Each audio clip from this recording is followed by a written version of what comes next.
형제자매 여러분, 안녕하십니까? 순회대회가 전주곡과 함께 시작될 것입니다. 전주곡은 대회의 일부이므로 조용히 들어주시기 바랍니다. 그렇게 한다면 우리의 마음을 준비해서 앞으로 즐기게 될 연설들에 온전한 주의를 기울이게 될 것입니다. 이제 자리에 앉아서 전주곡을 감상하시겠습니다.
Share in the work of our Master, respond to his call and obey.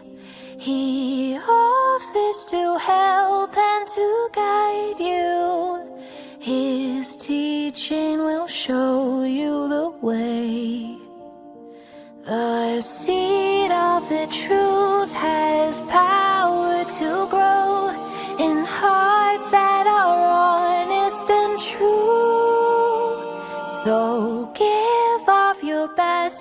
as you faithfully share in the work you've been given to do.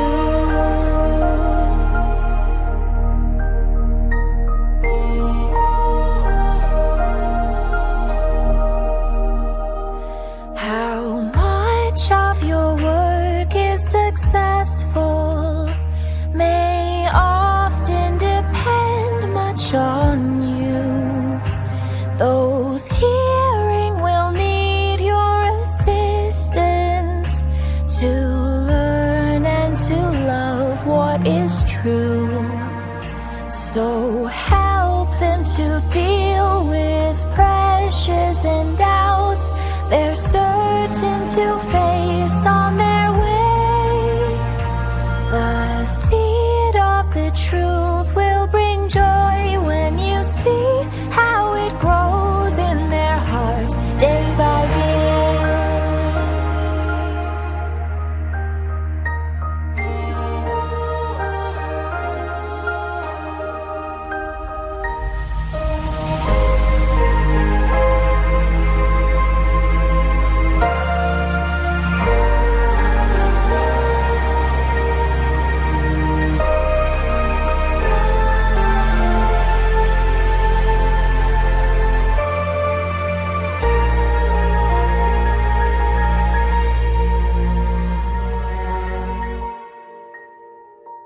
The seed of the truth has power to grow in hearts that are honest and true.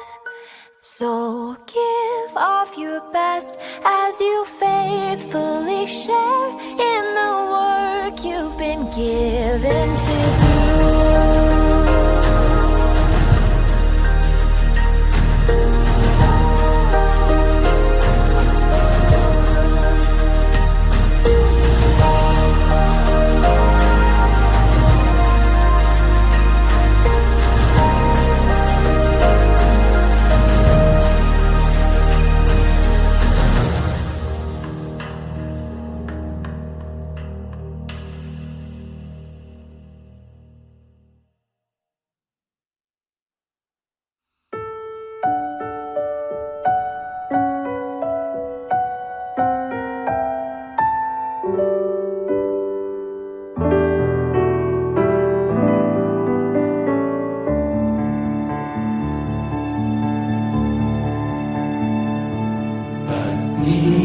จำเป็นที่เราต้องรู้ลึกและสุขุมความจริงต้องเข้าใจ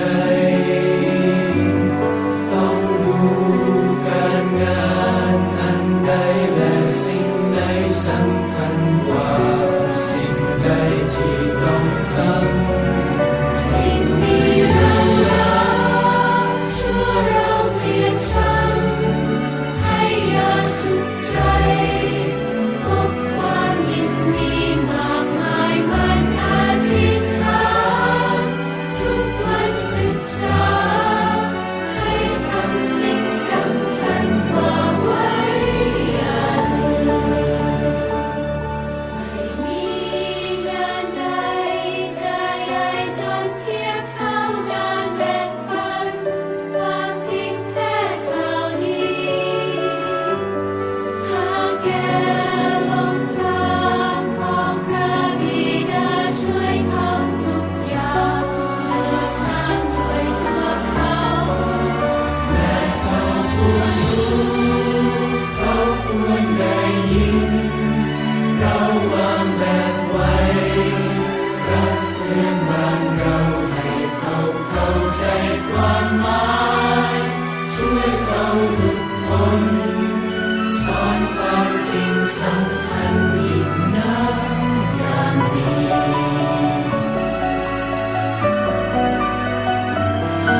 순회대에 참석하신 여러분을 환영합니다.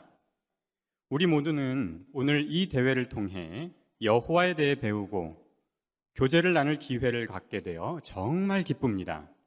이 대회의 주제는 빌립보 1장 27절에 근거한 좋은 소식에 합당하게 행동하십시오입니다. 오늘 이 대회는 우리가 전하는 좋은 소식과 일치하게 살아가는데 도움이 될 것입니다. 그러면 시작하기 위해 함께 일어나셔서 노래 35번 더 중요한 것들을 확인하라를 부르시겠습니다. 노래를 부른 다음 경기지평회중의 김인진 형제가 시작하는 기도를 할 것입니다. 노래 35번입니다.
앉아주시기 바랍니다. 우리는 좋은 소식에 깊이 감사하고 있습니다. 좋은 소식에 대한 우리의 믿음은 삶에 어떤 영향을 주어야 합니까? 우리의 순회 감독자인 박창호 형제가 좋은 소식이 우리를 어떻게 변화시키고 있습니까? 라는 제목으로 이 대회의 첫 연설을 할 때 주의 깊이 들어보시기 바랍니다.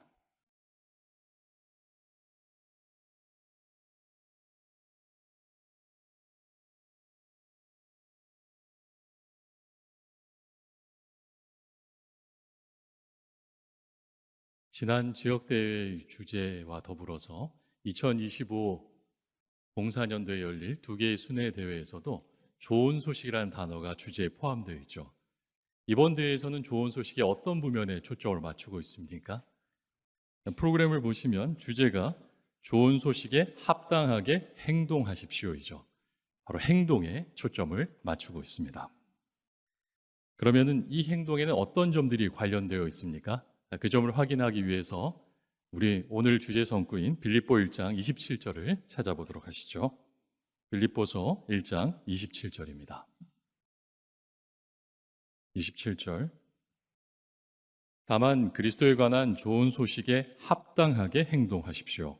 그리하여 내가 가서 여러분을 만나게 되든 떨어져 있든 여러분이 한 영으로 굳건히 서 있고 한 영혼으로 좋은 소식에 대한 믿음을 위해 나란히 힘써 싸우고 있으며. 네, 주제 성구에 주제가 그대로 들어가 있죠.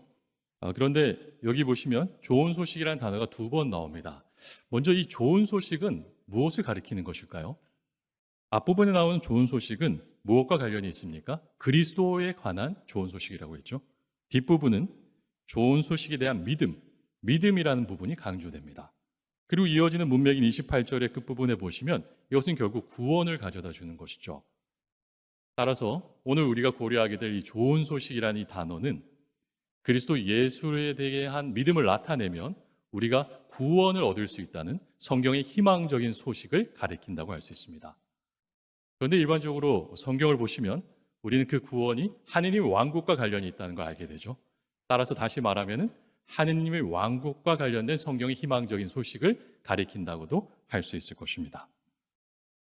그러면 이 좋은 소식은 그것을 믿고 또 그 가치를 인식하는 사람들에게 어떤 영향을 미칠 수 있을까요? 그들의 삶을 변화시킬 수 있을까요? 그 점과 관련해서 이 성구의 첫 번째 표현에 보시면 주제처럼 합당하게 행동하는 것이 관련되어 있다고 알려주죠. 그리고 마지막 표현에 보시면 좋은 소식에 대한 믿음만 가지고 있어서 되는 게 아니라 그 믿음을 위해서 나란히 힘써 싸워야 된다고, 즉 적극적인 더 행동이 관련되어 있어야 한다는 점을 일깨워줍니다. 따라서 좋은 소식은 우리의 삶에 영향을 미쳐서 변화를 해야 한다는 것을 의미하는 것이죠. 그러면 어떤 변화를 구체적으로 할 필요가 있을까요? 그 점과 관련해서 27절에 연구 노트를 한번 눌러보실까요? 연구 노트의 행동하십시오 부분에 보시면 중간 부분에 이런 표현이 있죠. 따라서 바울이 그리스도에 관한 좋은 소식에 합당하게 행동하라고 말하면서 이 동사를 사용한 것은 그리스도인 활동, 특히 이 좋은 소식을 전하는 일에 참여하라는 의미였다. 네, 합당하게 행동하라는 건 좋은 소식이 그들의 삶에 영향을 미쳐서 다른 사람들에게 좋은 소식을 전하는 일을 중심으로 생활하게끔 하는 힘이 있었습니다. 좋은 소식은 그들의 삶에 영향을 주어서 행실을 바꾸고 또 결정을 내리고 목표를 세워서 삶을 완전히 달라지게 만드는 그런 힘이 있었던 것입니다. 실제로 바울과 그의 동료들 그리고 빌립보의 중 성원들이 그 일들을 경험했었죠. 그들은 이전과는 전혀 다른 삶을 살게 되었습니다. 그 소식은 그들의 행실과 결정과 목표에 영향을 주었죠. 그래서 완전히 다른 삶을 살게 되었습니다. 이처럼 좋은 소식은 삶을 변화시키는 힘이 있습니다. 실제로 그런 힘이 있다는 증거가 성경에도 있는데요. 예수께서 소식을 전해서 그 좋은 소식을 통해서 삶을 변화시킨 몇 인물들을 생각해 보도록 하시겠습니다. 누가복음 5장으로 가보시면요. 예수의 제자들이 나오는데요. 이 제자들 가운데는 안드레, 베드로, 그리고 세베대의 아들이었던 야고보와 요한이 나옵니다. 그들은 함께 동업을 하면서 사업을 했습니다. 그 사업을 통해서 자신의 가족을 부양했죠. 그들의 직업은 어부였는데 단순히 물고기만 잡는 게 아니라 그걸 또 팔고 판로를 마련하고 또 계속해서 사업을 확장시켜 나가는 일도 필요했죠. 그런데 누가복음 5장 10절, 11절에 보면은 예수께서 영적 어부가 되라는 초대를 하시자 그 모든 것을 버리고 그분을 따랐다고 했습니다. 왜 그렇게 했죠? 사실 1년 전쯤 그들은 예수를 만났었고 그분이 메시아라는 것을 확신했습니다. 그런데 다시 자신의 삶으로 돌아왔고 예수를 따르는 삶을 살진 않았죠. 1년 동안 많은 고민들을 했을 겁니다. 좋은 소식의 가치에 대해서 깊이 생각해 보았겠죠. 그리고 때가 된 것이죠. 예수께서 초대하셨고 그들은 그 초대에 응해서 영적인 어부가 된 것입니다. 그들은 좋은 소식을 믿게 되고 그 소식의 가치를 인식했기 때문에 이전과는 완전히 다른 삶을 살게 된 것이죠. 돈을 중심으로, 물질을 중심으로 삶을 꾸려나가고 자신의 가족을 부양해야 되겠다고 생각했다면 이제는 좋은 소식을 중심으로 그 일을 전하는 일을 중심으로 살아야 되겠다고 완전히 삶에서 변화를 가져온 것입니다. 좋은 소식에 합당하게 행동한 거라고 말할 수 있죠. 그리고 누가복음 19장에 가보시면은요, 삶을 변화시킨 또 다른 인물로 삭개오가 나옵니다.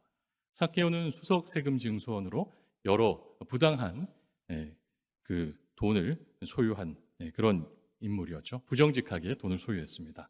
그의 삶의 목적은 그때까지만 해도 돈이었을 수 있습니다. 그런데 예수에 대해서 듣고 또 알게 되고 그분을 만나면서 그는 삶에 점점 변화가 생기기 시작했습니다.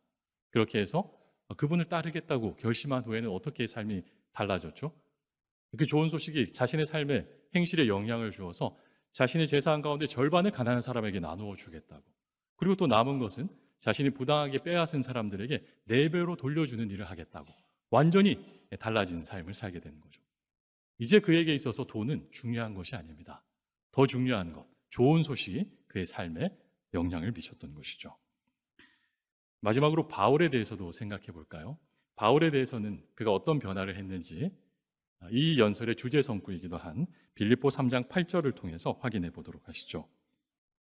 빌립보서 3장 8절을 보시겠습니다. 빌립보 3장 8절. 그뿐만 아니라 내 주 그리스도 예수에 관한 지식의 탁월한 가치 때문에 나는 참으로 모든 것을 손실로 여깁니다. 그분을 위해 나는 모든 손실을 감수했고 그 모든 것을 많은 쓰레기로 여깁니다. 내가 그리스도를 얻고. 네, 사도 바울은 모든 것을 손실로 여긴다라고 했는데요. 문맥인 7절에 보시면은요, 이전에는 그것이 이익이 된다고 생각했던 걸 손실로 여긴다고 했습니다. 그 가운데는 어떤 것이 있었을까요? 7을 누르시고 7절에 있는 연구 노트를 보시면은요, 어떤 점이 있습니까? 이익이 손실로라는 부분의 연구 노트에서는 그는 로마 시민권을 가지고 있었기 때문에 그 혜택과 권리를 누렸고, 가말리엘의 제자로서 고등교육을 받았고, 그리스어와 히브리어를 유창하게 구사했기 때문에 유대교 내에서도 매우 영향력 있는 사람이 될 수 있었다고 알려주죠. 출세할 수 있었습니다. 세속 종교사에 보면 그의 동문 가운데 그 이름을 날린 사람들도 있었다는 걸 알게 되죠. 그래도 그 모든 것들이 과거에는 이익이 된다고 생각했지만 좋은 소식을 받아들이고 나서는, 그 가치를 알고 나서는 모든 것을 손실로 여기게 되었다라고 알려주죠. 심지어는 쓰레기로, 오물로 여긴다고까지 말을 했습니다. 네, 좋은 소식에 합당한 가치를 인식하게 되면 이렇게 삶을 완전히 변화시킬 수 있게 되는 것이죠. 그렇게 하고 나서 그의 목표는 무엇이 되었습니까? 이어지는 문맥의 10절을 보시면 내 목표는 그리스도와 같이 희생적인 삶을 사면서 좋은 소식을 전하면서 그 일을 위해서라면 죽음도 감수하겠다, 이런 정도의 목표를 가지게 된 것이죠. 사실 바울은 자신만 변화한 것이 아니라 좋은 소식을 전하면서 다른 사람들도 변화하는 것을 볼 수 있었습니다. 정말 놀라운 경험이었죠. 이를테면은요, 이 빌립보서를 쓸 당시 빌립보 회중 성원들에게 10년 전쯤 그는 진리를, 좋은 소식을 전한 경험이 있었죠. 그 일을 하면서 처음에 누가 진리를 받아들이게 되죠? 이번 주와 다음 주에 고려하게 될 회중 성서 연구에서는 루디아와 그의 집안이 처음 진리를 발견하고 그리고 나서 자신의 삶을 변화시켰다는 이야기가 나옵니다. 이어지는 내용들을 보면 간수와 그의 가족들도 빌립보에서 진리를 받아들여서 삶을 변화시킨 기록이 나오죠. 이런 것들을 보면서 바울은 더욱더 좋은 소식이 지닌 같이 힘에 대해서 생각해 보게 되었을 겁니다. 그리고 또 누가 있죠? 같이 이 빌립보서를 기록할 당시에 우리 출판물에 보시면 그 빌립보서를 쓰는 일을 도와주었던 사람 가운데 디모데가 있었다고 알려주고 있습니다. 디모데 역시도 그 일을 함께 하면서 빌립보 회중 성원들이 변화하는 것도 볼 수 있었을 겁니다. 그리고 바울은 디모데가 변하는 것도 실제로 볼 수 있었죠. 그러면서 빌립보, 데살로니가 이렇게 방문하다가 우리 통찰책에 보면은요, 이 디모데가 아테네에서 바울을 만났을 수 있다라고 알려주는데요. 그 가능성이 좀 낮긴 하지만 상상력을 발휘해 보면 아테네, 사실 디모데의 아버지, 믿지 않은 아버지는 아테네에서 고등교육을 받기를 바랬을지 모르죠. 그 이야기를 많이 들었을지 모릅니다. 그런데 실제로 아테네에 가서 그는 바울과 함께 좋은 소식을 전했을 겁니다. 상상력을 발휘해 보면 그 두 가지를 비교할 수 있는 좋은 시기였을 겁니다. 그런데 그는 어떤 결정을 했습니까? 고등교육이 아니라, 세속적인 출세가 아니라 계속 좋은 소식을 전하는 일에 집중하면서 삶을 살겠다고 결심했습니다. 그래서 10년 동안 바울과 함께 일할 수 있었죠. 그래서 빌립보 3장 8절을 기록할 때, 이 부분을 기록할 때, 그래, 그리스도에 대한 탁월한 가치가 정말 그 가치 있는 것이기 때문에 나도 이 바울이 말했던 손실을 나도 똑같이 손실로, 쓰레기로 여겨 하면서 대필하면서 그 부분을 꾹꾹 눌렀으면서 확신을 가지고 이야기하지 않았을까요? 물론 원본을 볼 수 없어서 알 수는 없지만 아마 그랬을 수 있죠. 몇 가지 성경적 예를 고려해 보셨는데요. 공통점이 무엇입니까? 좋은 소식은 사람들의 삶에 영향을 주어서 그들의 행실을 바꾸고 그들의 결정과 목표에도 영향을 줄 수 있다는 것입니다. 우리 시대에도 좋은 소식은 사람들의 마음을 움직이고 있습니다. 연재 기사인 성경이 생활을 변화시키다 부분에 보시면 이런 사람도 변화할 수 있을까라는 생각이 들지만 그들은 기꺼이 성경을 통해서 삶을 변화하게 됩니다. 오늘도 우리는 우리 수뇌부 내에서 삶을 변화시킨 사람들의 회견을 듣게 될 것입니다. 작년에 가분교에서 회견했던 한 형제가 생각나는데요. 이 형제는 현재 30대 중반인데 5년 전쯤에 침례를 받았습니다. 그는 그때 술 취하는 일, 세상 친구들과의 교제, 수십 년간 피워왔던 담배, 그리고 화를 잘 내는 성격하고 계속 싸워야 했습니다. 정말 쉽지 않았죠. 연구를 여러 번 중단했고 하지만 포기하지 않고 결국 삶을 변화시켜서 5년 전에 침례를 받았죠. 그리고 정규 파이니아를 해서 최근에는 그의 사회자와 함께 파이니아 학교에 왔습니다. 그리고 최근에는 장로로 임명되는 기쁜 일도 있었죠. 그러면 이 형제는 이제 더 이상 변화를 하지 않아도 될까요? 바울과 디모데는 어떨까요? 빌립보서를 쓸 당시에 바울은 개종한 지 이미 한 25년 정도 되었고 디모데도 바울을 따라다닌 지 한 10년 정도 되었죠. 그들은 변화할 필요가 없었을까요? 지금 이 우리가 성구 3장 8절을 보셨는데요. 문맥인 12절을 보면은 바울은 그 상태에서도 그것을 이미 내가 완전하게 되지도 않았고 그것을 붙잡았다고 생각하지 않는다고, 그것을 붙잡기 위해서 힘쓰고 있을 뿐이라고 이야기했습니다. 그러니까 그는 좋은 소식이 계속 합당하게 행동해 왔지만 앞으로도 계속 그렇게 해야 된다는 것을 잊지 않고 있었던 것이죠. 초기 그리스도인들 역시도 옛 인간성을 버리고 새 인간성을 입었지만 계속 좋은 소식을 통해서 새로워져 갈 필요가 있었습니다. 그걸 중단하면 옛 인간성으로 돌아가게 되는 것이었죠. 따라서 우리 모두 역시도 계속 변화를 해 나가야 합니다. 좋은 소식이 우리의 삶에 계속 영향을 주어야 합니다. 오늘 대회는 우리에게 새 힘을 주고 좋은 소식에 따라 자신의 삶을 틀 잡으려는 우리의 결심을 강화시켜 줄 것입니다. 함께 프로그램을 보시면은요, 바로 이어지는 심포지엄에서는 1세기 당시에 삶을 변화시켰던 사람들 그리고 그의 가족들에게 좋은 소식이 어떤 영향을 주었는지 고려하게 될 것입니다. 그리고 계속 경건한 정성을 행동으로 나타내십시오라는 이 프로에서는 우리 랑제 팜플렛을 사용해서 우리가 어떻게 비공식 증거에서 제자 삼는 일을 할 수 있는지도 흥미로운 재연 프로그램을 통해서 알게 될 것입니다. 또 오후에 쓸 심포지엄에서도 인내, 친절, 정직과 같은 이런 특성들이 어떻게 우리의 삶을 변화시켜서 우리가 계속 하나님의 봉사자가 되게 할 수 있는지도 고려하게 될 것입니다. 이번 대회를 통해서 계속해서 우리가 좋은 소식이 우리의 삶을 변화시킬 수 있다는 확신을 갖게 되기를 바랍니다. 그러면 복습 질문을 보시도록 하실까요? 뒷부분에 보시면 좋은 소식에 대한 믿음은 우리의 행동에 어떤 영향을 미칩니까? 답은 빌립보 1장 27절, 3장 8절인데요. 우리의 확고한 믿음은 우리의 행실과 결정과 목표에 영향을 미치며 다른 사람들에게 좋은 소식을 전하려는 마음을 갖게 해줍니다. 우리의 확고한 믿음은 우리의 행실과 결정과 목표에 영향을 미치며 다른 사람들에게 좋은 소식을 전하려는 마음을 갖게 해줍니다. 네, 이번 대회를 통해서 좋은 소식이 계속 우리 모두를 변화시킬 수 있다는 확신과 더불어서 우리가 여호와의 종으로서 더 발전하고 더 큰 행복을 맛보는 기회가 되기를 바랍니다.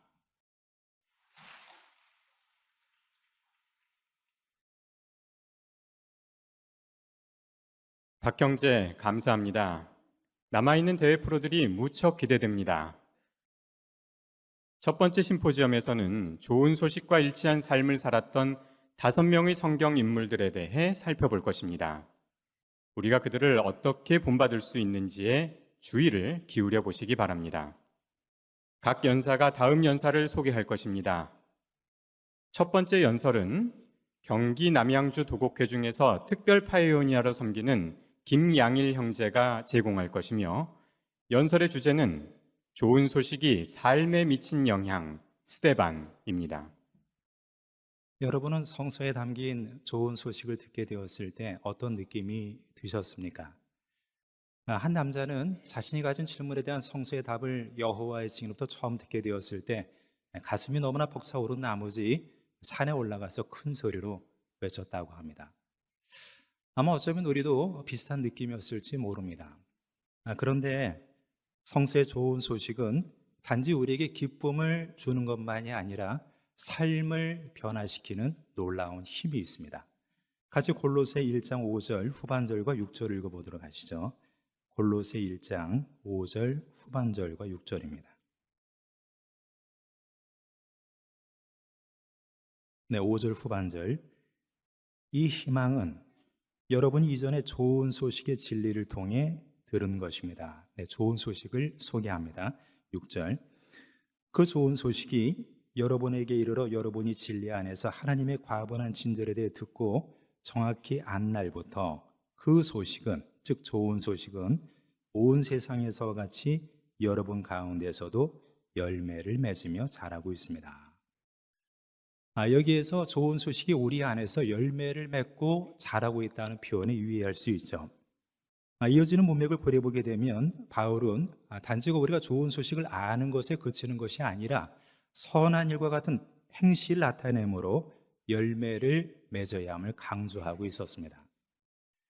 그렇습니다. 좋은 소식은 우리의 마음을 움직여 하나님의 뜻을 행하게 함으로 우리의 삶에서 열매를 맺어야 합니다.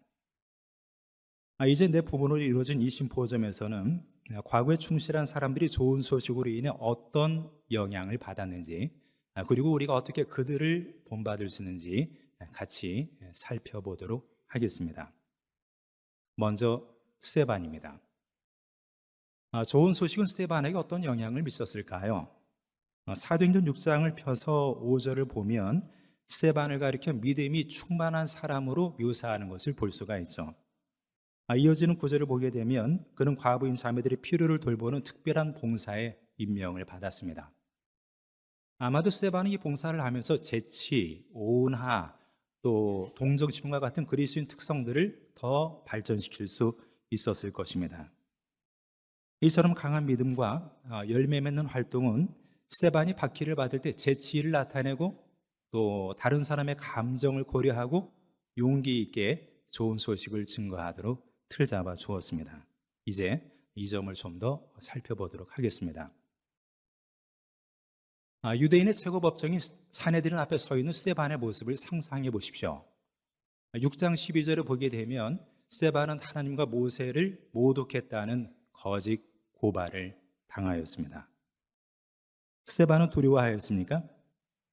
6장 15절을 보면 스데반의 얼굴이 천사의 얼굴 같았다고 말하고 있죠. 스데반은 두려움 없이 평온함을 유지하고 있었습니다. 그리고 이어지는 사도행전 7장을 보게 되면 스데반은 히브리어 성경에서 약 20여 군데나 되는 부분을 인용하면서 재치 있고 존중심 있는 방식으로 좋은 소식을 전하였습니다. 하지만 그들이 모든 예언자들을 배척한 그들의 조상들과 다를 바 없다고 폭로함으로 두려움 없이 좋은 소식을 변호하였죠. 참으로 재치 있으면서도 용기 있게 좋은 소식을 증거하는 면에서 우리 모두에게 훌륭한 본을 세워놓았습니다. 또한 스데반은 죽음의 직면에서도 희망에 초점을 맞추었습니다. 사도행전 7장 59절에 보게 되면 돌에 맞아 숨을 거두기 직전에 이렇게 여호와께 기도했죠. 주 예수여 저의 영을 받아주십시오. 이러한 말을 통해서 스데반은 부활 희망에 대한 자신의 믿음을 표현하였습니다. 이런 스데반의 충실한 본은 다른 사람들에게 어떤 영향을 미쳤을까요? 먼저 다른 그리스도인들도 충실을 유지하도록 믿음이 강화받았습니다. 실제로 사도행전 8장에 보게 되면 스데반의 순교 직후 격렬한 박해가 일어났죠. 하지만 스데반의 동료 그리스도인들은 위축되지 않고 가는 곳마다 담대하게 계속 좋은 소식을 증거하였습니다. 또한 스데반의 본은 반대자들 중 적어도 한 사람이 동일한 행로를 따르도록 도운 것 같습니다. 당시 사울이라는 젊은이는 스데반이 겪는 모든 일을 옆에서 지켜보고 있었죠. 그는 스데반의 용기 있는 태도, 그의 설득력 있는 말을 결코 잊지 못하였을 것입니다. 후에 그리스도인 된 사도 바울은 스데반이 보인 모범을 온전히 따르게 되었습니다. 그러면 중요한 한 가지 질문이 남아있죠. 현대 그리스도인은 우리는 어떻게 스데반이 세운 이러한 본을 따를 수 있을까요? 이 답을 같이 생각해 보도록 하겠습니다. 우리도 스데반을 본받아서 박해해 지금 대비해야 합니다. 같이 데살로니가전서 3장 3절 읽어보시죠. 데살로니가전서 3장 3절입니다.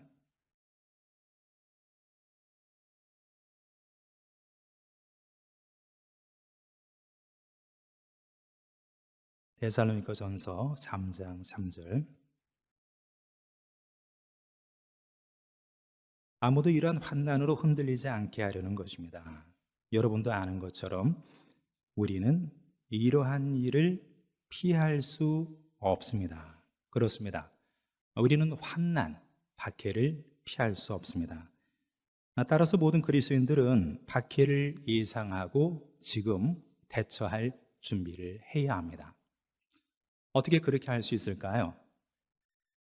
첫째로 앞으로 왕국을 통해 축복을 가져다 주겠다는 여호와의 약속에 대한 믿음을 키워 나가는 것입니다. 성견이었던 스탠리 존슨 형제는 수감되어 있을 때 자신의 믿음을 타협하도록 유혹을 받았다고 합니다. 그는 아름다운 정원이 딸린 멋진 집에서 6개월간 살면서 생각해 보라는 제안을 받았습니다. 그는 믿음을 타협하지 않았습니다. 그 이유를 이렇게 말합니다. 나는 하나님의 왕국에 대한 지식으로 무장하고 있었고 왕국에 대해 확신을 가지고 있었으며 한순간도 의심하지 않았기 때문에 전혀 흔들리지 않았습니다. 그렇죠. 우리 역시 하나님의 왕국에 대한 그분의 약속들 그리고 그 약속이 반드시 이루어질 것이라는 이유를 연구, 조사할 수 있습니다. 그렇게 해서 지금 하나님의 왕국에 대한 지식으로 철저히 무장한다면 유혹과 박해에 결코 굴하지 않을 것입니다. 둘째로 다른 사람들의 감정을 고려하면서도 용기 있게 전파하는 법을 배우는 것입니다. 그렇게 하는 한 가지 방법은 지금 정기적으로 전파 활동에 참여하는 것이죠. 예를 들어 운동선수가 시합에서 좋은 성적을 거두기 원한다면 사전에 철저히 훈련을 받아야 되지 않겠습니까? 당연한 말이죠. 마찬가지로 박해식이 은혜로우면서도 담대하게 증거하려면 지금 정기적으로 전파 활동에 참여해서 훈련을 받아야 합니다. 또 다른 한 가지 방법은 믿음을 변호할 때 사용할 수 있도록 성경 구절들을 잘 알아두는 것입니다. 아까 말씀드린 것처럼 스데반은 자신의 믿음을 변호할 때 히브리어 성경을 20여 군데 인용하지 않았습니까? 우리 역시 매일 성서를 읽으면서 믿음을 변호하는 데 도움이 되는 성과를 보게 되면 의도적으로 그 구절을 암기하기 노력할 수 있습니다. 셋째로 박해를 받거나 죽음의 위협을 받을 때 해도 여호와께 주시는 희망에 초점을 맞출 수 있습니다. 스데반은 죽기 전에 부활 희망에 초점을 맞추었죠. 우리 역시 환난은 순간이며 우리가 누리게 될 축복은 영원하다는 것을 머릿속에 떠올려 볼 수 있습니다. 그리고 용기를 달라고 여호와께 기도할 수 있습니다. 넷째로 스데반처럼 예수를 본받아 용서하는 태도를 나타내는 것입니다. 사도행전 7장 60절을 보게 되면 스데반은 죽기 전에 이렇게 외쳤습니다. 여호와여, 이 죄를 저들에게 돌리지 마십시오. 스데반은 자신을 못 박은 로마 군인들을 용서해달라 기도하신 예수 그리스도를 본받은 것이었죠. 우리 역시 반대자들에게 적개심을 품는 것이 아니라 여호와께서 그들의 눈을 열어주셔서 언젠가 진리를 깨닫게 해달라고 기도함으로 그들을 용서할 수 있습니다. 이처럼 좋은 소식에 따라 우리의 삶을 틀잡을 때 어떤 유익이 있습니까? 먼저 박해를 인내하면서 우리가 보이는 훌륭한 본은 주변 사람들에게 강력한 영향을 미칠 수 있습니다. 동료 그리스도인들의 믿음을 강화시킬 수 있고 심지어 반대자들에게 긍정적인 영향을 끼칠 수 있습니다. 또한 우리가 인내하면서 어떤 어려움을 겪든 여호와께서는 훨씬 더 넘치게 우리를 축복하실 것임을 확신할 수 있습니다. 같이 야고보 5장 11절 후반절을 보도록 하시죠. 야고보 5장 11절 후반절입니다.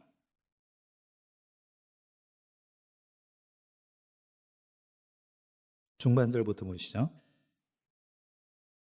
여러분은 욥의 인내에 관해 들었으며 여호와께 주신 결과를 보았습니다. 여호와는 애정이 매우 부드럽고 자비로운 분이십니다. 그렇습니다. 우린 욥의 인내 그리고 그 결과를 압니다. 여호와께서는 욥의 충돌을 매우 기뻐하셔서 풍성한 상을 욥에게 주셨죠. 이처럼 부드러운 자비가 풍부하신 여호와께서는 결코 변하지 않으셨습니다. 우리가 끝까지 인내한다면 여호와께서는 우리 역시 풍성히 상 주실 것임을 확신할 수 있습니다.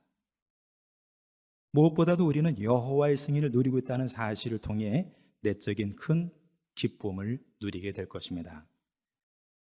그렇습니다.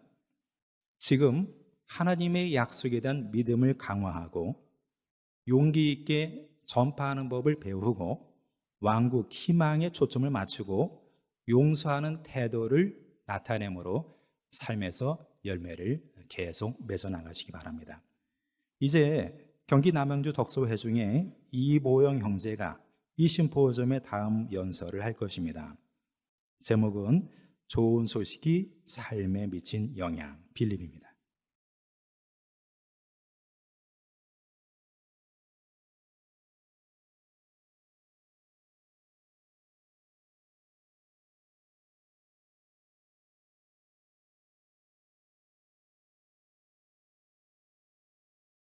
빌립은 복음 전파자입니다.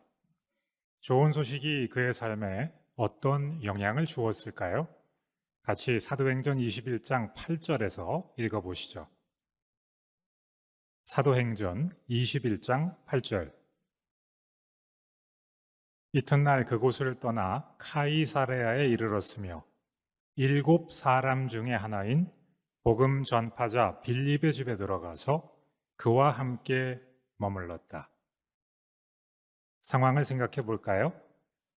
여행하는 봉사자 누가와 바울이 카이사레아를 방문합니다. 숙소가 어디죠? 빌립의 집입니다.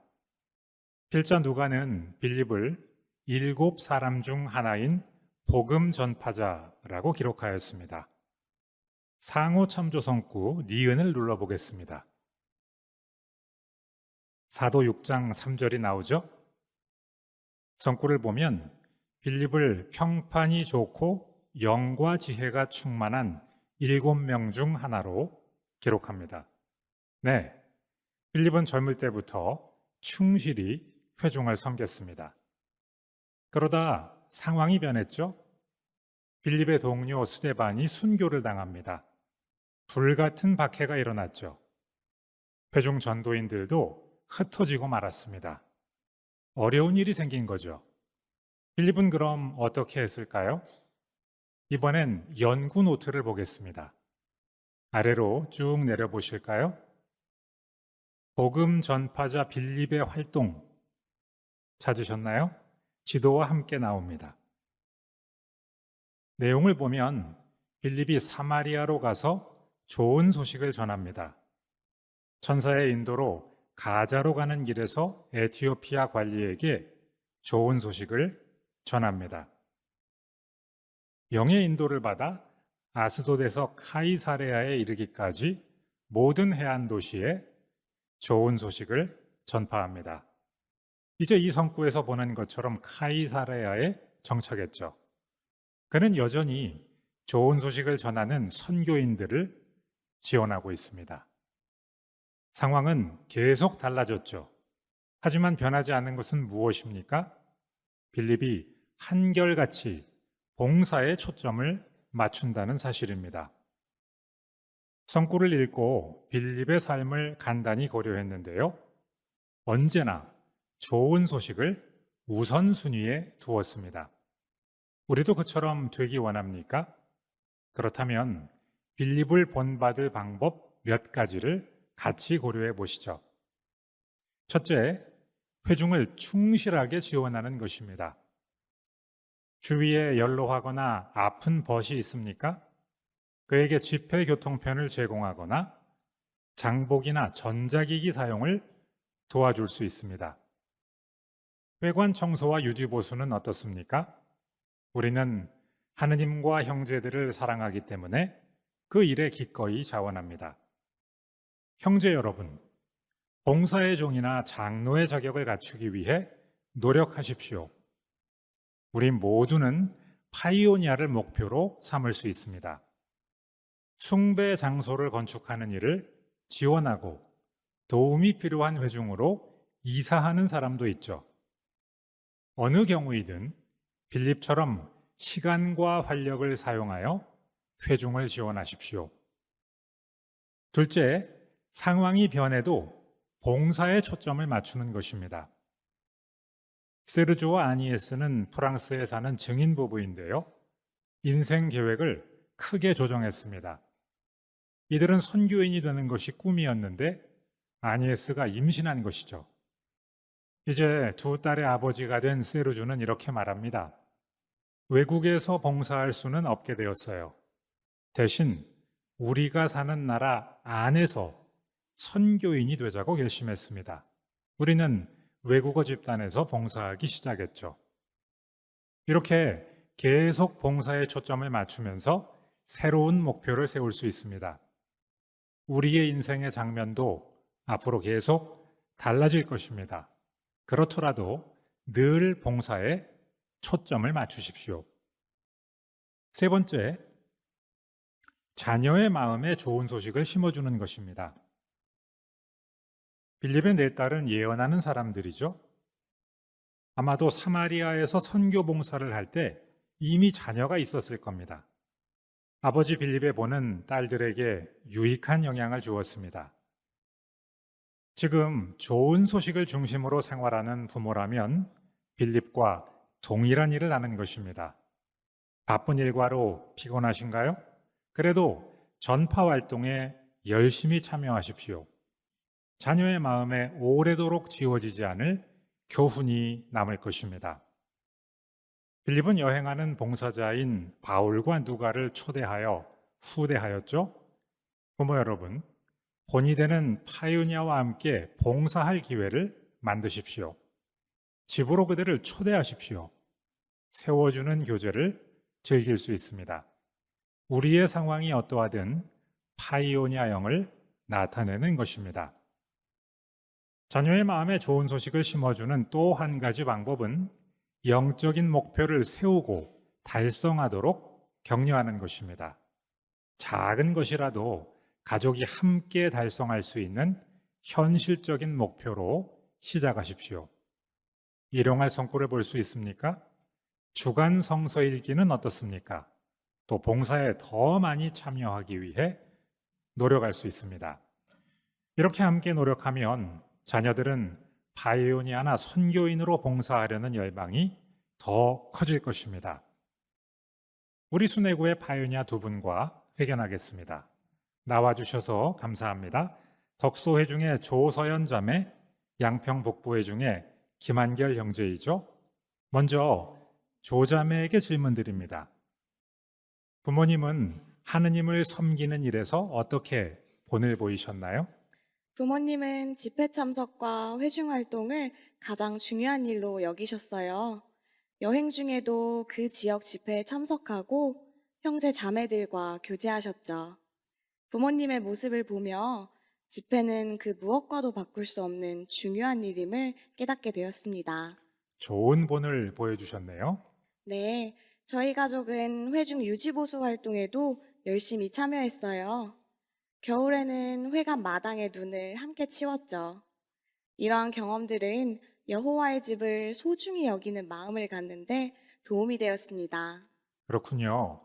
그러면 조자매가 영적인 목표를 추구하도록 어떻게 또 격려해 주셨나요? 진로 선택을 앞두고 부모님과 많은 대화를 나누었어요. 고등교육을 받지 않기로 한 제 결정을 지지하고 격려해 주셨죠. 어머니와 함께 파요니아 봉사도 바로 시작하게 되었습니다. 좋은 본이었군요. 어머니는 대회관 자원봉사를 하고 계셨는데 저도 곧 참여하게 되었어요. 지금은 LDC 봉사도 즐기고 있죠. 9월에는 경산 대회회관 프로젝트에도 참여하였습니다.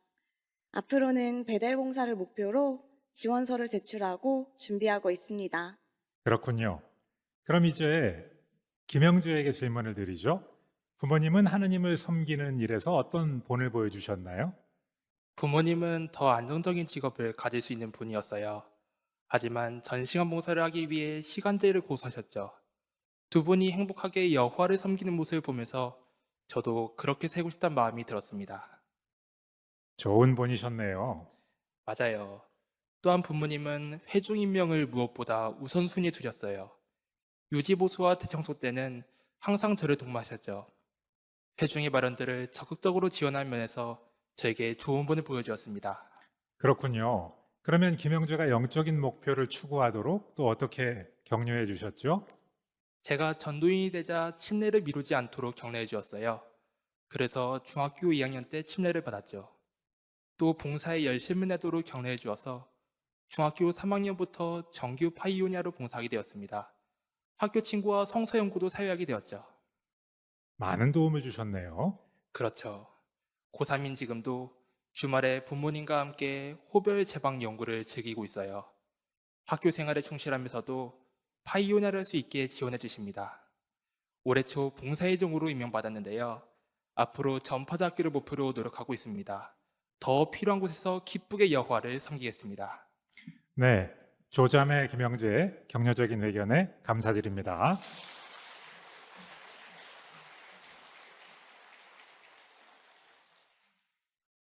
주위를 둘러보십시오. 정말 훌륭한 벗들이 우리 곁에 앉아 있습니다.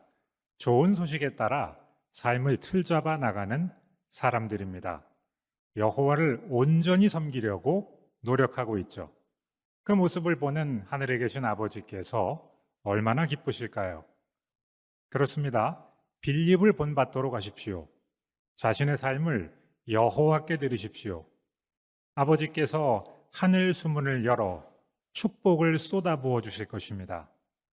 특히 부모 여러분, 지금처럼 복음을 열정적으로 전파하십시오. 자녀에게 본을 보여주십시오. 그러면 소중한 자녀가 좋은 소식의 길에 머무를 것입니다. 그리고 우리와 영원히 함께 걷게 될 것입니다.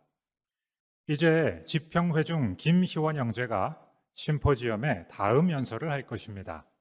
제목은 좋은 소식이 삶에 미친 영향, 아굴라와 브리스길라입니다.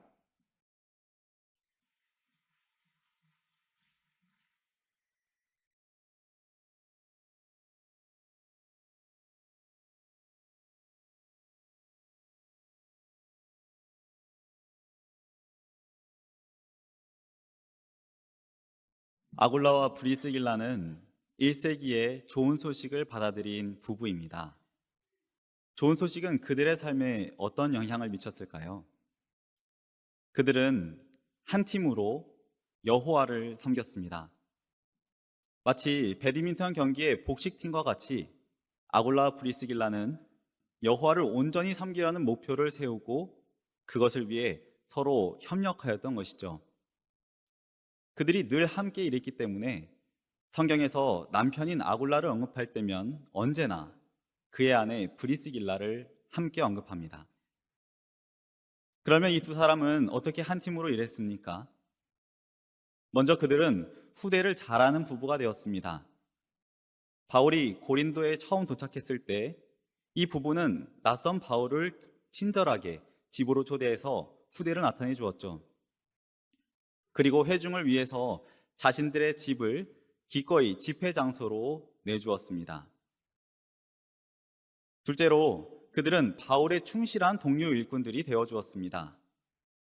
그들의 충실한 지원에 대해 바울은 나중에 이렇게 기억하였습니다. 로마서 16장 3절과 4절을 보시겠습니다. 로마서 16장 3절과 4절입니다. 그리스도 예수 안에서 나의 동료 일꾼들인 브리스가와 아굴라에게 나의 안부를 전해 주십시오. 그들은 나를 위해 자기들의 목을 내놓았습니다.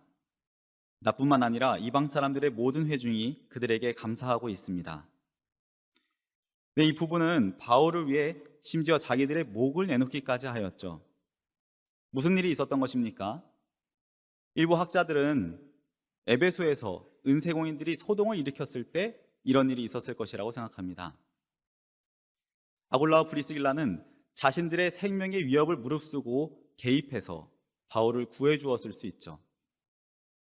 성경에서 상황을 자세히 알려주진 않지만 바울은 이 부부의 헌신적인 지원을 결코 잊을 수 없었을 것입니다. 셋째로 아굴라와 브리스길라는 천막 만드는 일을 하면서 단순한 생활을 했습니다. 빳빳하고 거친 천으로 천막을 만드는 것은 결코 쉬운 일이 아니었을 것입니다. 하지만 부부는 여호와를 섬기는 일을 앞자리에 두기 위해서 고된 일을 함께 했습니다. 이처럼 좋은 소식에 대한 믿음은 부부가 살아가는 방식에 영향을 미쳤고 아굴라와 브리스길라는 여호와를 온전히 섬기려는 자신들의 목표를 이뤄나갔습니다. 오늘날 그리스도인 부부들은 어떻게 아굴라와 브리스길라를 본받을 수 있습니까? 여호와께 영예를 돌리기 위해 한 팀으로 함께 일함으로 그렇게 할 수 있습니다. 함께 후대를 나타내고 함께 인도하는 사람들을 지원하고 협력해서 단순한 생활을 하는 것이죠.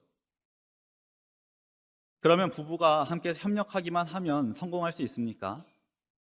사실 올림픽과 같은 큰 무대에 서는 복식팀에는 경기에 임하는 두 사람만이 아니라 훌륭한 감독이 함께 해야 합니다. 이와 같이 최고의 감독이신 여호와께서 함께 하실 때에만 그리스도인 부부는 성공할 수 있습니다. 그 점을 전도서 4장 12절에서는 삼겹줄은 쉽게 끊어지지 않는다라고 말하였습니다. 그러므로 여호와와 튼튼한 관계를 맺는 것을 결혼 생활에서 가장 중요한 것이 되게 하십시오. 그분의 조언을 기꺼이 따르고 여호와의 아름다운 특성들을 서로가 나타내려고 노력할 때 부부의 팀워크도 더욱 좋아질 것입니다. 그러면 부부는 한 팀이 되어서 어떤 일들을 함께 할 수 있습니까? 이 동료 그리스도인들을 집으로 초대하고 기꺼이 그들의 친구가 되어줌으로 후대를 나타낼 수 있습니다. 이 성경에서 후대에 해당하는 그리스어 단어는 문자적으로 낯선 사람에 대한 사랑, 낯선 사람을 좋아하는 마음을 의미합니다. 어떻게 적용해 볼 수 있을까요? 회중에서 아직 낯선 동료들을 초대해서 후대를 베풀어 보는 것입니다. 그런 동료들과 개인적인 시간을 보내고 나면 그전과는 다르게 좀 더 가깝고 좀 더 특별하게 느껴질 때가 있죠. 솔선하여 후대함으로 그들의 친구가 된 것입니다. 다음으로 부부는 회중에서 인도하는 일을 하는 사람들을 함께 지원함으로 아굴라와 브리스길라를 본받을 수 있습니다. 회중의 봉사 마련이나 왕국회관 유지보수 마련과 같은 회중적인 마련들을 적극적으로 지원해 보는 것이죠. 또 장로들이 순회감독자의 지침이나 지부의 지침을 전달할 때 그것을 가정 상황에 맞게 적용해 볼 수 있도록 노력해 보는 것입니다. 지금 인도하는 형제들의 충실한 동료 일꾼들이 되어준다면 가까운 미래에 긴급한 상황이 생겼을 때 용기 있게 행동할 수 있을 것입니다.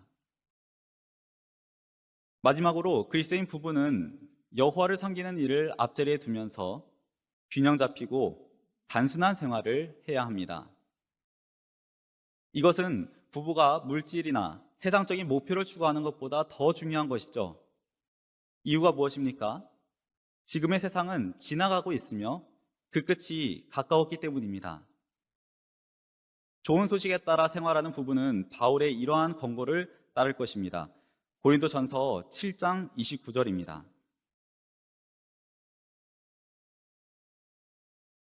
고린도전서 7장 29절. 형제 여러분, 내가 말하려는 것은 이것입니다. 시간이 얼마 남지 않았습니다. 이제부터 아내가 있는 사람은 없는 사람처럼 하고, 내 아내가 없는 사람처럼 하라는 바울의 말은 무슨 의미입니까? 바울은 배우자에 대한 의무를 소홀히 하라고 말한 것이 아닙니다. 그런 것이 아니라 기혼자들도 영적인 일을 우선순위에 두어야 한다고 이야기한 것이죠. 부부라도 서로에게 지나치게 몰두한 나머지 왕국권익이 생활에서 둘째 자리로 밀려나는 일이 있어서는 결코 안 되겠습니다. 지금은 여호와를 섬기는 일에 부부가 함께 초점을 맞춰야 할 때입니다. 우리 주변에는 여호와를 섬기는 일을 더 많이 하기 위해 단순한 생활을 해온 부부들이 많이 있습니다. 그 중에 한 부부를 초대해서 이야기를 들어보겠습니다.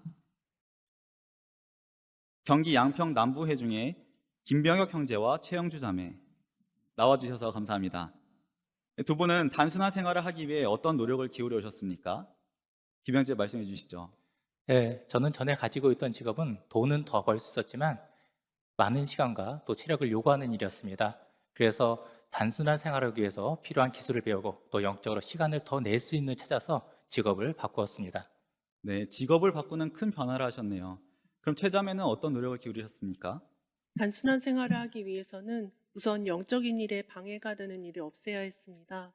저는 현명한 소비를 하려고 노력했는데요. 물건을 구입하기 전에 남편과 미리 상의함으로 불필요한 지출을 줄일 수 있었고요. 또 적은 수입으로도 만족하는 법을 배우고 물건을 관리하는 일에 시간을 빼앗기지 않으려고 노력했습니다.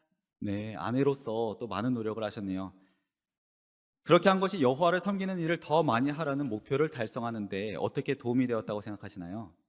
전보다 더 많은 시간을 영적 일가에 사용할 수 있었습니다.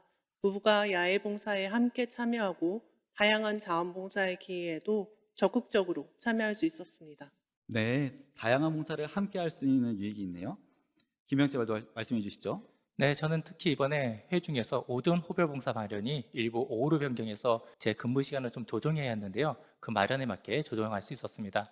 그리고 회중에 도움이 더 필요한 분이 있는지 살피고 또 형제자매들과 교제하고 또 함께 격려하는 일에서도 시간을 잘 사용할 수 있었습니다.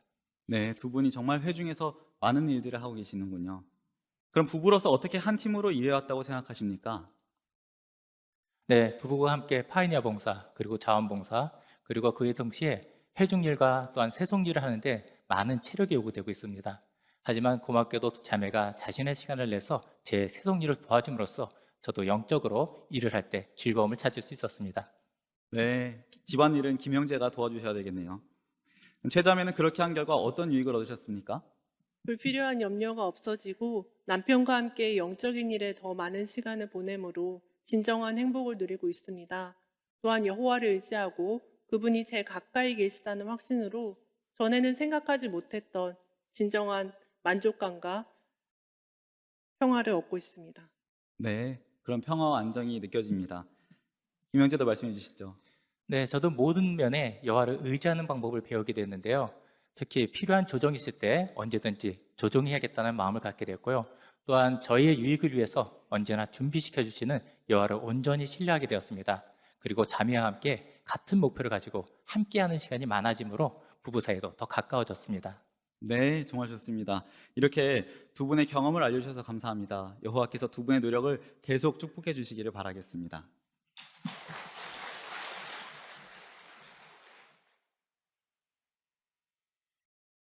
네, 부부가 좋은 소식에 따라 틀 잡을 때 부부는 더 가까워지고 서로를 더 사랑하게 됩니다. 그러므로 배우자와 한 팀으로 여호와를 온전히 섬기려는 목표를 이뤄나가도록 하십시다. 가장 중요한 것으로 아굴라와 브리스길라를 본받아 좋은 소식에 따라 합당하게 행동하는 부부들은 여호와와 더욱 가까워지고 그분의 풍성한 축복을 받게 될 것입니다. 이제 경기 양평 북부 해중의 손항배 형제가 이 심포지엄의 다음 연설을 할 것입니다. 제목은 좋은 소식이 삶에 미친 영향, 디도입니다.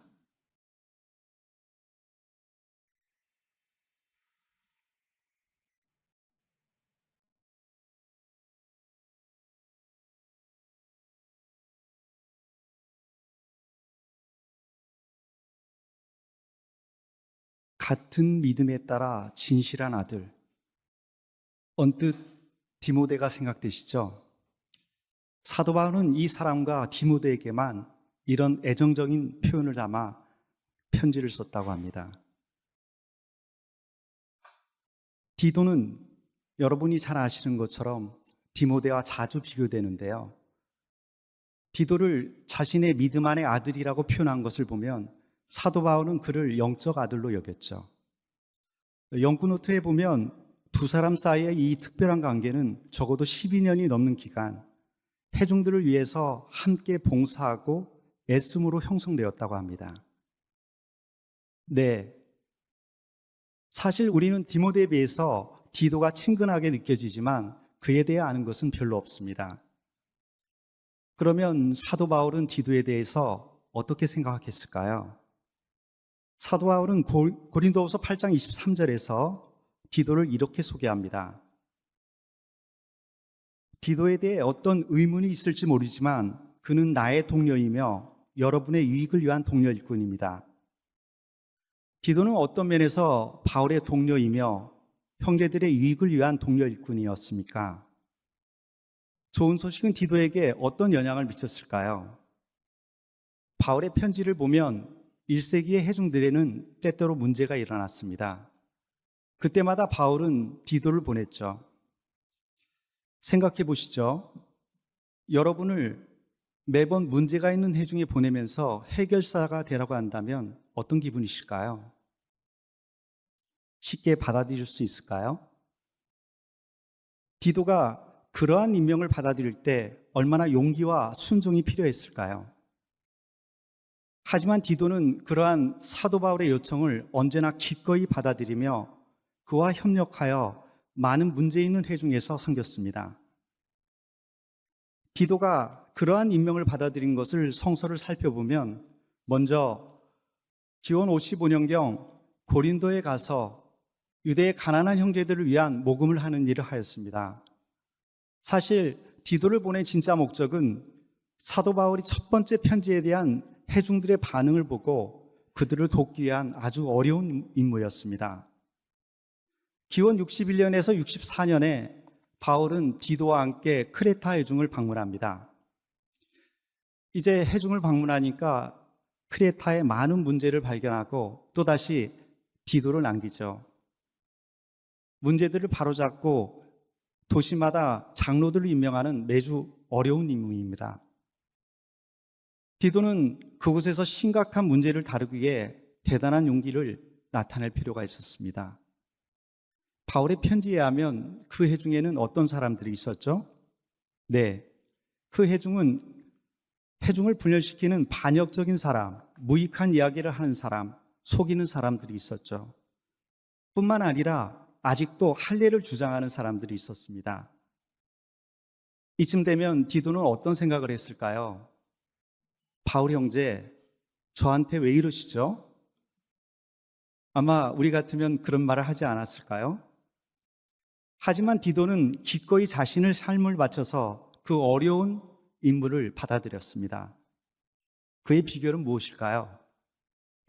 바울의 편지를 보면 그는 바울이 한 책망의 강도를 약화시키는 일 없이 언제나 부드러운 애정으로 능숙하고 재치 있게 형제들의 마음을 활짝 열었습니다.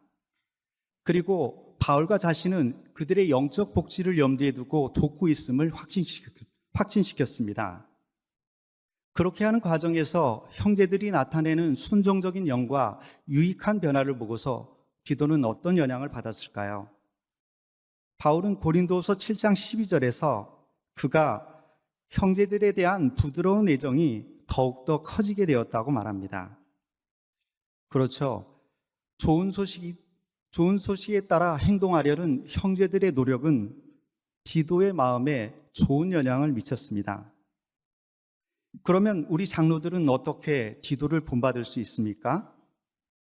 한 가지 방법은 동료 장로들과 긴밀히 협력하여 일하는 것입니다.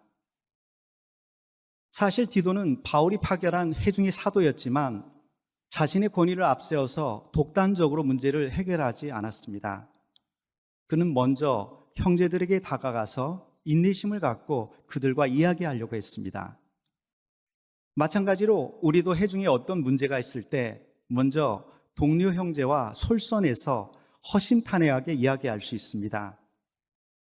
때로는 중앙장로회가 보낸 지침과 관련된 성서 원칙을 고려하며 일치된 생각과 똑같은 반향성을 갖기 위해 어쩌면 시간을 많이 내서 이야기해야 하죠. 그렇습니다.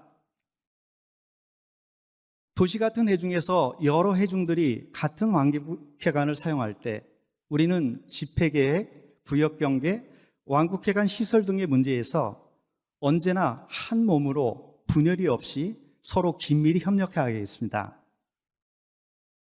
디도를 본받는 두 번째 제안은 베드로의 다음과 같은 호소를 따르는 것입니다. 다 함께 베드로전서 5장 2절과 3절을 보시죠. 하나님이 우리 장로들에게 바라는 것은 무엇일까요? 베드로전서 5장 2절. 여러분에게 맡겨진 하나님의 양떼를 돌보며 감독자로 섬기십시오.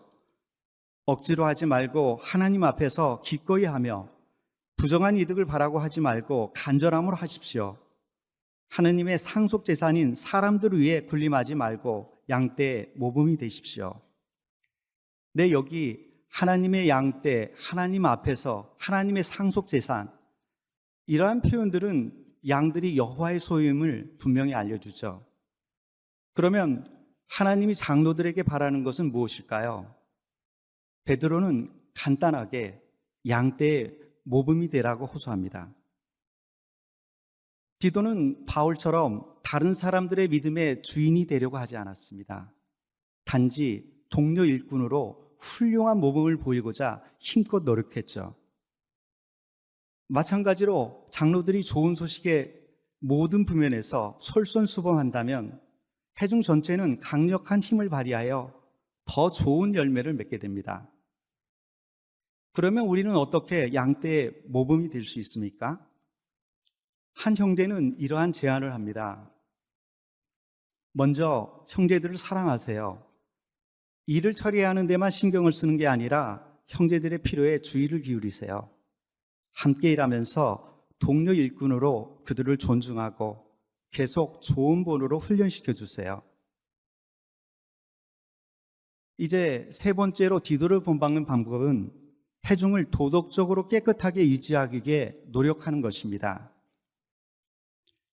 장로들이 옷차림과 오락을 선택하는 면에서 성경 원칙을 명확하게 이해하고 자신의 삶에서 용기 있게 적용하는 것은 회중 전체가 좋은 소식에 따라 합당하게 행동하도록 돕는 것입니다. 그러므로 우리는 언제나 자신의 표준을 최소한이 아니라 최고의 표준을 추구한다면 회중에서는 좋은 소식에 따라 더 많은 열매를 맺게 될 것입니다. 마지막으로 디도를 닮아 모든 형제자매들에게 부드러운 애정을 나타내십시오. 디도는 문제가 있는 형제들을 외면하지 않았습니다. 부드러운 애정으로 그들의 마음을 활짝 열었죠. 그러면 우리는 어떻게 모든 사람에 대한 부드러운 애정을 기를 수 있을까요? 네, 먼저 자신의 마음을 활짝 여십시오. 그리고 다른 사람이 자신의 감정과 염려를 표현할 때 잘 기울여 들어보세요. 마지막으로 상상력을 발휘해서 이렇게 자문해 보세요. 내가 그 자매와 같은 상황에 있다면 어떤 느낌일까? 무엇이 필요할까? 어디서 많이 들어본 내용 아닌가요? 네, 낭제책에서 구역의 사람들에게 관심을 나타내고 감정이입을 나타내는 제안을 먼저 회중에서 적용해 보죠. 그렇게 한다면 회중의 형제 자매들은 우리의 노력에 대해서 결실을 보여줄 것입니다. 부드러운 애정에는 단지 감정만이 아니라 많은 일들이 포함됩니다. 집회 전후로 형제 자매들을 소중히 여기는 마음을 칭찬의 말로 표현하는 부드러운 말, 집에 가서 읽어보라고 성구 몇 개를 적으며 건네는 그 메모지에 담긴 부드러운 글, 감정적으로 힘든 형제의 말을 묵묵히 바라보며 들어주는 그 부드러운 눈빛, 대가는 차편에 요청을 하면서 어렵게 말하는 자매에게 아무 문제 없다고 부드러운 미소를 보낼 때, 과부인 어느 자매가 집수리를 도와달라고 전화가 왔는데 콧바람을 휘날리면서 연장을 챙기는 부드러운 행동. 그렇습니다.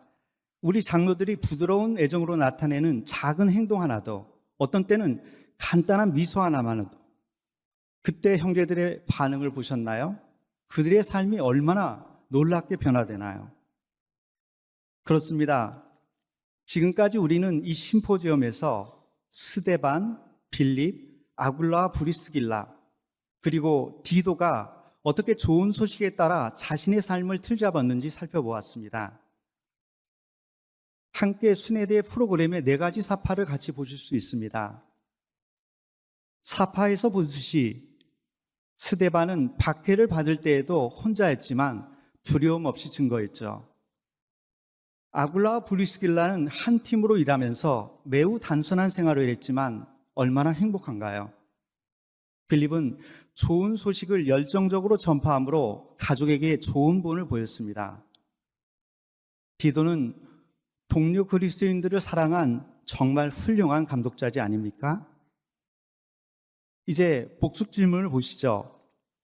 좋은 소식은 우리의 삶에 어떤 영향을 미칩니까? 답은 골로새서 1장 5, 6절. 좋은 소식에는 강력한 힘이 있어서 하나님의 뜻을 행하도록 우리의 마음을 움직입니다. 좋은 소식은 단지 우리가 믿는 내용에 불과하지 않습니다. 그 소식은 책 속에 갇혀 있지 않습니다. 그 소식을 들은 날로부터 지금까지 우리 가운데 강력한 힘을 발휘하며 우리의 삶을 변화시켰고 지금도 아름다운 열매를 계속 맺고 있습니다. 그러므로 이 심포지엄에서 살펴본 충실한 사람들을 본받아 지금도 좋은 소식에 따라 삶을 틀잡아 나가는 여러분, 분명히 여러분 모두를 여호와께서 진심으로 축복하시기를 확신하십시오.